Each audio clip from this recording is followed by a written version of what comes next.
It's sort of the same thing, but that's what the depression looked like for me, is that I would go, and then they would just be like, I can't go. Art felt like I was finally able to breathe. Especially sometimes the painting, the photography too, but and the writing, I guess all of it mixed together. But it makes me this feeling of, whew, and there's really, for me, nothing beats that.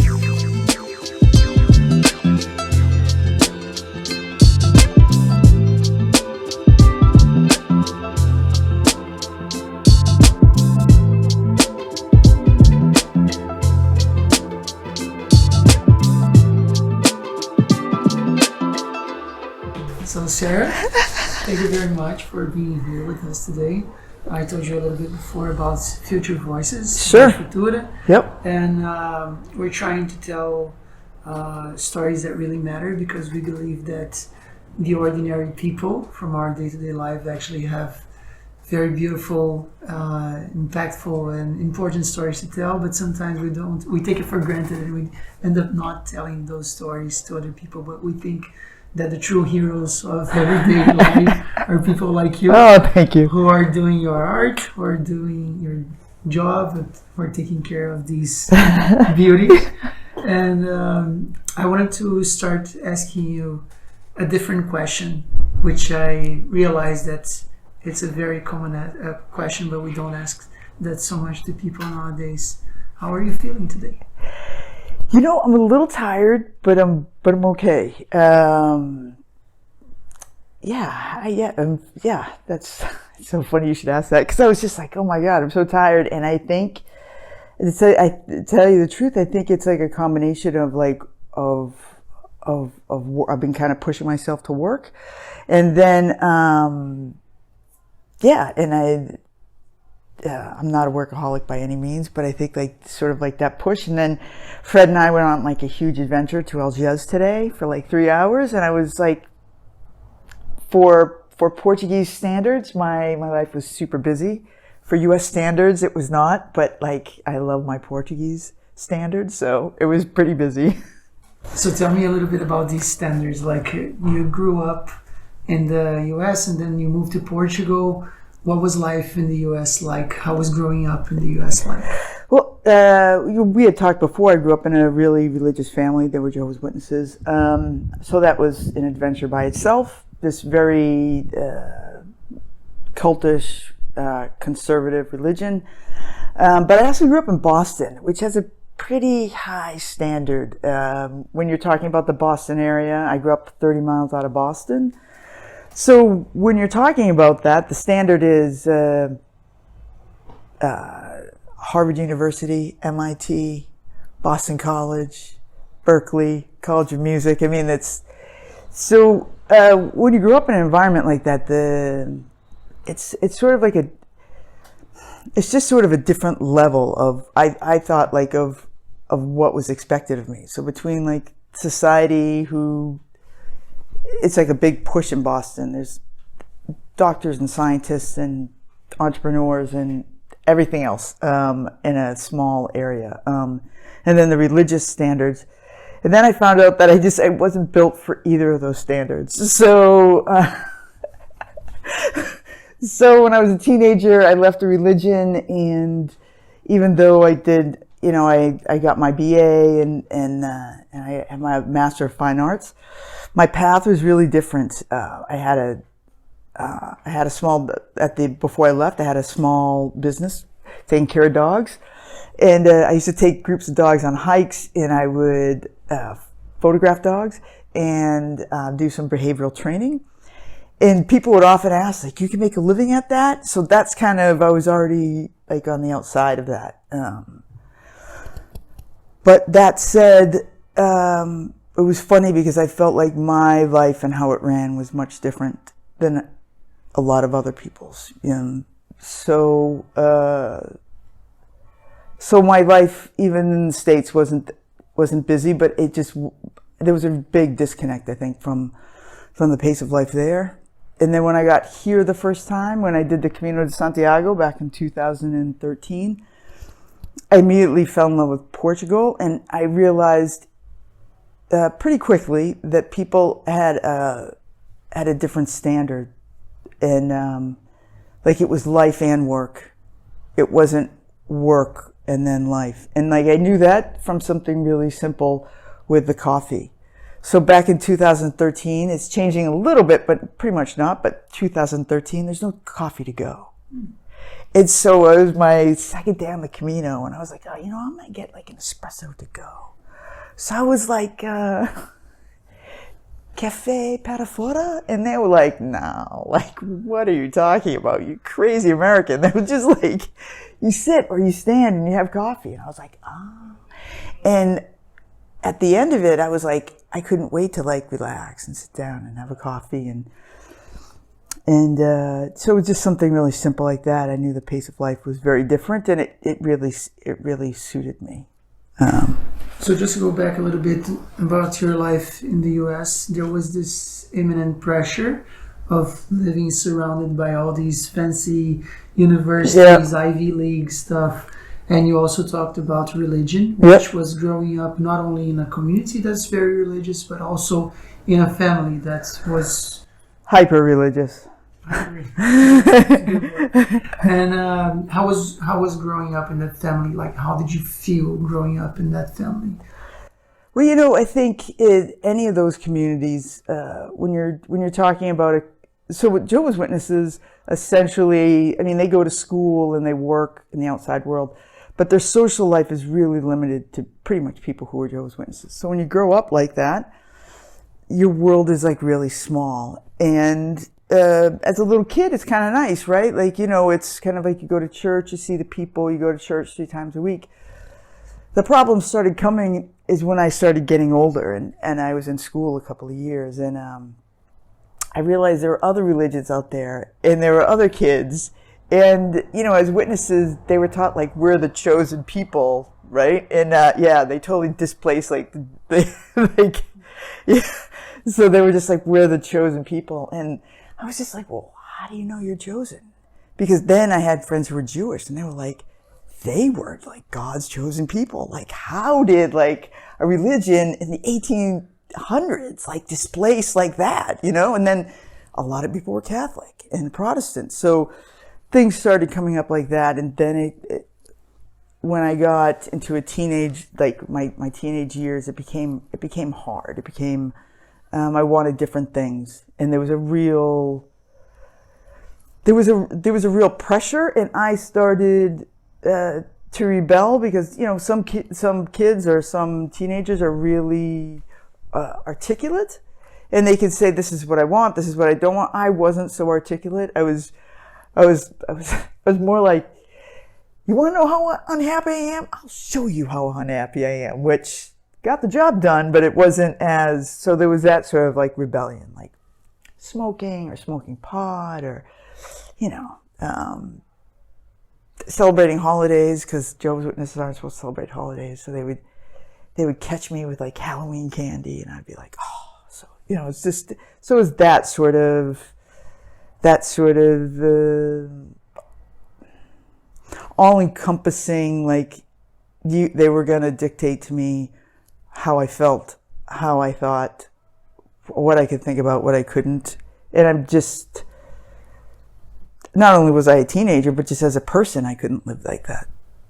Some people can, and that's their thing, but I couldn't, so. And what would happen when you did something to rebel like that? And it's funny that you still speak in a lower tone, like as if they're hearing you. Well, no, I speak in a lower tone because it's taken me a long time to like dial back like the anger. So like, do you know what I mean? Like I have a real fire, and there was like a lot of fiery conversations. But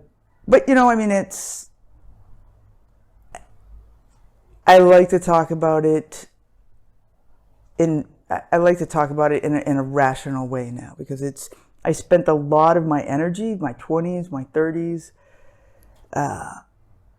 very much, I remember they weren't even Jehovah's Witnesses, but I was in my neighborhood, and I had just gotten in a fight with my husband. It wasn't a bad fight. It was just a stupid fight. And I was just like, I'm going to get cigarettes. I'm walking down the road, and these 2 Mormon kids, like, Mormons, like they send out these guys who are like 19 or 20, right? I'm in like my late 30s.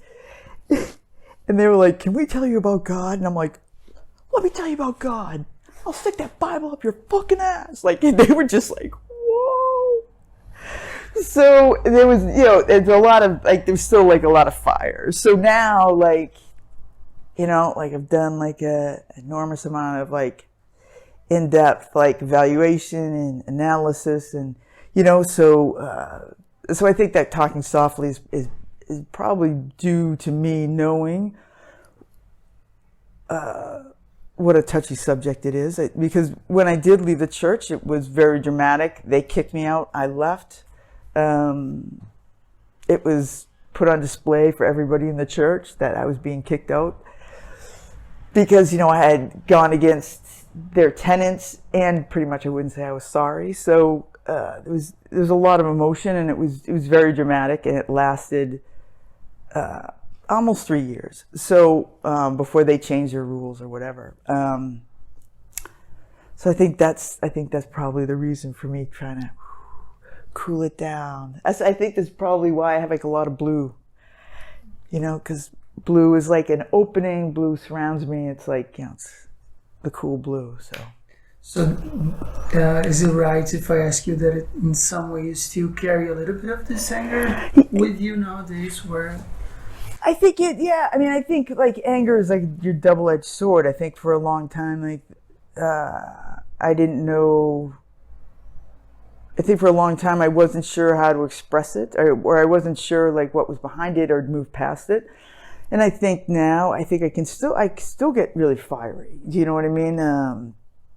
When we talk about the man-made housing crisis, when we talk about the women in Afghanistan, I'm really, I do a lot for women's rights and women in general, and populations that are underserved. So I can still get very fiery, and I know that it's from that sort of sense of injustice and not letting people be themselves, or being free, or being undermined in some way. So so I still carry it, but it's not a detriment now. You just said you talk about being free. And from the article that you sent me about Charlie's, the dog relations with people, right? And it strikes to me that maybe freedom is it's a big topic. It's a totally for you, right? Totally, yep. Yeah. And how did you manage to break through from this environment, which sounds a little like prison when you talk definitely like prison. Excellent comparison.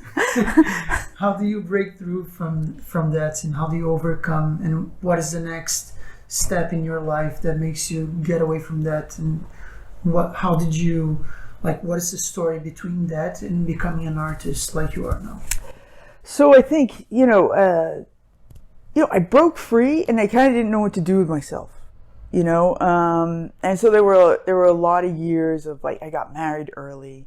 I still went to school. I didn't know really what to do. I thought maybe a writer, maybe something else, but I ended up studying English literature, and I wrote for a while. But for me, being married, I don't think is a sense of freedom for me, and I just think it's more it's not the institution, it's my personality. But I think above all, freedom for me is probably one of the most important things, and it's not because I'm American. It's not, it's nothing to do with that. I think I always have felt that it's really important, and that's why I couldn't stay in the religion, because the reason why I was rebelling is because I couldn't say what I needed to say. And what was so funny is it was a catch-22, because I got kicked out, or I left because of rebelling. But if I had said what was on my mind, it's still like, I still would have been kicked out. Like, it still was.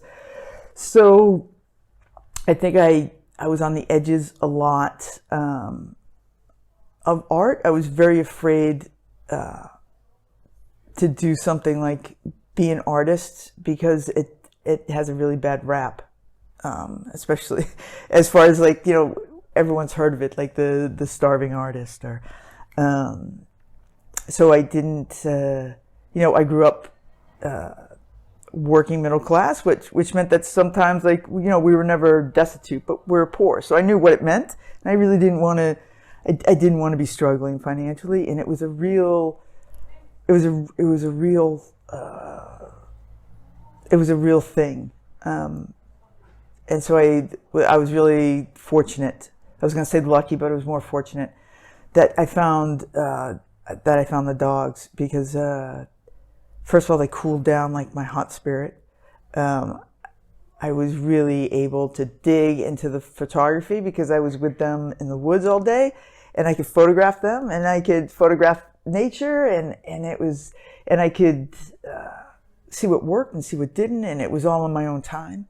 And I got to learn how to be quiet and what it means to express yourself, because dogs are our perfect teachers, because 95% of what they do it's all body language, and it's hardly ever do they use their voice, only when they need to, when it's strong. So it was a really good gateway, and when I discovered with the dog photography that I was able to capture things that maybe you wouldn't normally capture because they were with each other and in nature and in action, I really found out this cool thing. So when I was a kid, I loved National Geographic, right? And I was just like, I want to be a National Geographic photographer. Anyway, my life didn't go that way. But I realized in my own small way, in these woods of like Eastern Massachusetts, photographing not only the dogs, but sometimes I got some coyote, I got deer, I got birds. I was like, it's like my own little National Geographic. Like, it was like some form of this dream that I had. So it wasn't the dream, but it was like some form. I was like, that's cool. That's cool that you can do that. And then I think I told you when we were talking, I did this sort of retrospective of 10 years. I had the dog business for 13, but 10 years of my dog photography. And I culled through over 100,000 photos, and I chose 2,000. And I edited each one of them individually, and then I had them printed and by 2.5 centimeters by 2.5 centimeters. And I cut them all out by hand, and then I glued them by hand on a big canvas. And in between these sections, I was painting, and I picked up this paintbrush, and I knew that my great uncle and my great grandfather both were painters, but it was something that was never First of all, when I was a kid, no one was like, what do you want to do when you grow up? Like, the answer was, I want to like go door to door full time, because like back in the day, that's what like Jehovah's Witnesses did. I think they still do that. Anyway, but that was like the goal, and like that was never my goal. Like, but no one was like, what do you want to be when you grow up? Like, nada. So I picked up this paintbrush, and I was like, wow, this feels good. This feels right. And so anyway, the collage went beautifully. It's hanging up in Boston Children's Hospital, which couldn't be that's like the most perfect place to have something like that. It's about like as big as this right here. If you turn this on its side, it would be about as big as this. So anyway, and what's so funny is one of my clients, all my clients, I had a really small business. So all my clients ended up being friends. So one of my friends' clients, one of their kids ended up having this autoimmune disease. So they're at Boston Children's Hospital a lot. So their dog is all over that collage. So when they go, they see Bella, that's cool. I mean, like you can't plan things like that. Anyway, so that was one indication. And then before I did that, what inspired me to do the collage is I had taken 3 months from the dog business, and I was able to go to Costa Rica, and I spent a month here, and I went to the museums and did all sorts of inspiring things. And I saw the video collage of João Pombero, Kite, and it changed the way I looked at art, because I had never seen video collage like that. And I love the song. So anyway, once I did the collage, like I knew what I wanted to do. and that was just a press forward. Like I was just like, I want to be an artist. I'm like almost there anyway. So let's just go the whole way. Lisbon, ever since I was here the first time, was really inspirational. The light is amazing. Before anyone ever said, before back in the day, before studios, people would come to Lisbon just for the light.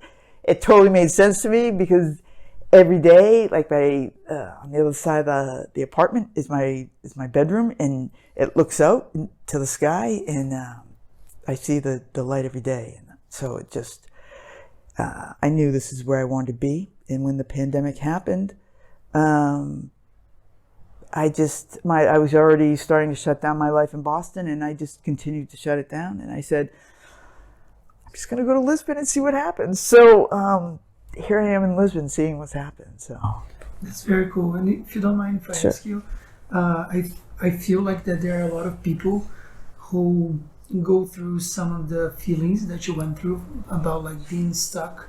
Maybe it is a family situation, maybe it's a relationship, it's a job, but a lot of people feel like they want to do things that they end up not doing because of a social convention, because of society in general, because of religion or whatever. Totally. And you talked a lot about the work that you did and the art that you do and how that all symbolizes all the freedom that you were looking for. But how was this turning point, from the family where you were living to the minute that you were able to say, I don't want this anymore, I want to do my own thing? Like, what was the click that made you, because I feel like that a lot of people don't know how they don't have the courage to do this. And what was your drive to do this, like to become an artist finally? Well, I think leaving the religion and leaving my family, that's a trauma experience. Like that can't not be. And so in my 20s and my 30s, I was always kind of coming in and out of like some depression, and there was, and I realized that through the art, visual art, because I had always written visual art, I could actually tell a different story. And what it came down to is I was able, like I realized that the photography was like the first click, but then it really comes down to whose life am I living? Who am I living for? And it's like, and it's the same thing of why I was able to say with the church, like no more, no matter what pressure they put on me. Because when it comes down to it, it's like, I will survive. Like, do you know what I mean? Like, I'm going to be like fighting to reach, above water, get my head above water. And that's what art felt like. Art felt like I was finally able to breathe. Especially sometimes the painting, the photography too, and the writing, I guess all of it mixed together. But it makes me this feeling of, whew, and there's really, for me, nothing beats that. And I really think, through whatever tough times I've gone through on whatever I've done, journey here or whatever, but especially here, because I feel like here I'm really able to connect with who I am. Like, this is my home. I grew up in Boston, but this is really my home. Lar do se lar, right? So, shoot, I just lost what I was going to say. I shouldn't have tried to speak Portuguese. You can cut that out. But what really sparks that is, shit, I totally lost my point. Do you mind if I ask you something in the middle of that? Yeah. And then sure. Maybe I'll remember. You talk about like living some rough times. Yeah. And then through art being able to like finally breathe, get your head above the water, which I think it's a great graphic way to put it. But during these tough times, during these depression, because I think that we as a society, we don't talk a lot about this. And one of the things that we want to speak here on our talks and is through some subjects there is still a big taboo in society. Sure. So what were these periods which were rough for you like? What was the depression look like for you? So it wasn't the depression for me wasn't staying in bed, but what I would do is I would kind of go, and then I would stop. So and by stopping, I would just be sort of like, I just kind of get to this point of exhaustion. I remember one time we did a half marathon, and like, never again, by the way, but 2 hours later I crashed, and I was like, oh my God, like, and I needed to sleep, so that was kind of the depression for me. Except it was mental and emotional for that. So a couple of times, like, I needed to be hospitalized because there was just no go. It's sort of like, I remember when I was really depressed, someone's like, you got to just dig your way out of it, someone told me. And I was like, and what happens when you can't? Like, that's what depression was. It was like, yeah, in life, like, it's all about, enfrente, right? Like, moving forward, right? But when you're unable to do that, you need people to believe you when you say that. Because some people won't. They're like, oh, you'll be all right. And he's just like, no. Sometimes, like, you're not all right. So, like, and when it's like that, it's like, getting rest. And for me, that was, being in a clinical setting. And then for a little while, I was on antidepressants, which, again, it's like these are things that are there to support you or there to support me until I could support myself again. I don't see anything wrong with it. It's not like you tell somebody with, like, who had, like, heart problems, like, suck it up, you can do it. Like, no, like, take your glycerin, take whatever, So it's sort of the same thing, but that's what the depression looked like for me, is that I would go, and then they would just be like, I can't go. And you found your way out of it through art. Through art, and I through art and through analysis. I had gone to therapy, and before, it wasn't like I was a stranger to it. But the great thing I like about analysis, and my guy's Lacanian, but there's all kinds of, like, kind of analysis out there. What I like about it is that my mind does bounce, and it bounces from here and bounces from there, when I'm thinking, when I'm talking. And maybe it doesn't make sense right away. But then when you collectively put together, it makes a picture. Sort of like art sometimes, So that was a great relief, because I found freedom. Like, I could talk about anything, and maybe I'd be talking about that pink, building over there, and then, hey, did I tell you what happened last week? And it might seem like two different things, but they're not. They're connected if you just give yourself time. And analysis is about time. It's not something that, like, 6 months of analysis and there's cure. There's no cure. I didn't need to be cured. I just needed space and to talk and to express myself. And I think analysis is a form of art. It's a social science. It's an art. Conversation is an art, and and then you have the visual art. And I think it's the same sense of freedom. And now I remember. So going back, I really think that it's that. I think it's that sense of expression, and what made me turn the corner into art is the same thing that saved me from backward religion way back when, is that it's a sense of, like, I need to live for myself. This is my life. There's no prize at the end of it. No one's going to give me a gold star when it's all over. And I just really wanted to live life, not live life according to someone else's plans. And I think it's really easy to get caught up in that, so. So you say not, actually Steinbeck said, we find after years of struggle that we do not take a trip trip takes us. Yeah. And I wanted to know, what does this sentence mean to you? Like, what is it, what is this about to you? Because now you're in a different environment, and it seems like the trips that you've made actually made you find out more about yourself. Yeah, I really feel like the trips do take us Like how I got to Portugal in the first place is I decided to do the Camino de Santiago, and I didn't want to do the route that everybody took, the Francis route.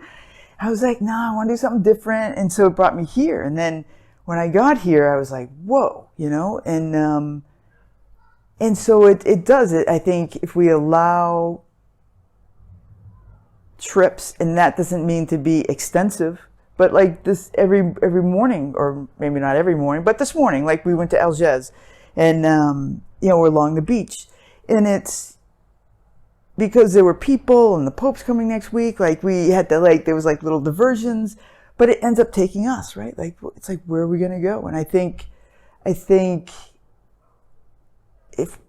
for myself, I should just speak about me. For myself, if I can put aside, not put away, because you can't put them away totally, but put aside expectations, we can let the trip take us, and to, quote somebody from the 70s, like, life is a trip. But really, all joking aside, like, it can be, I make these t-shirts, and the tagline, it's not a logo because it's not a thing, but these t-shirts say, first of all, it makes an X.